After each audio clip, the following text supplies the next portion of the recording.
కేంద్ర ఆర్థిక శాఖ మంత్రి నిర్మలా సీతారామన్ గారు వరుసగా 9వసారి కేంద్ర బడ్జెట్ను ప్రవేశపెట్టి రికార్డు సృష్టించారు. వారికి మనస్ఫూర్తిగా అభినందనలు శుభాకాంక్షలు తెలియజేస్తా ఉన్నా. భారతదేశాన్ని మన ప్రపంచ దేశాల్లోకెల్లా పోటీ పడేటటువంటి విధంగా వికసిత్ భారత్ లక్ష్యంగా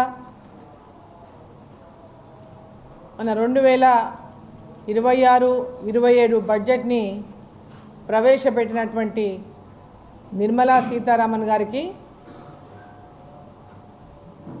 పాలమూరు పార్లమెంట్ నియోజకవర్గం తరఫున తెలంగాణ ప్రజల తరఫున నా యొక్క హృదయపూర్వక శుభాకాంక్షల వరకు నేను తెలియజేస్తా ఉన్నాను. ఈ బడ్జెట్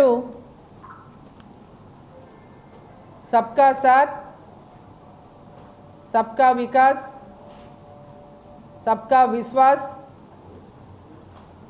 సబ్కా ప్రయాస్ అనే లక్ష్యంతో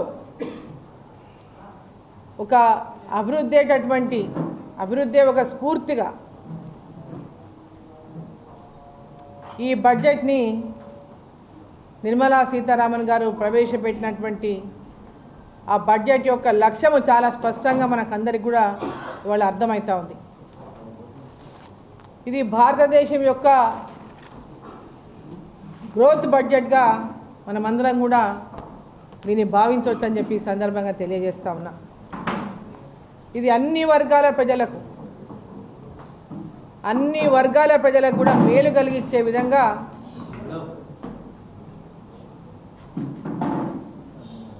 కేంద్ర బడ్జెట్ని ఇవాళ నరేంద్ర మోదీ గారి నాయకత్వంలో నిర్మలా సీతారామన్ గారు ప్రవేశపెట్టారు.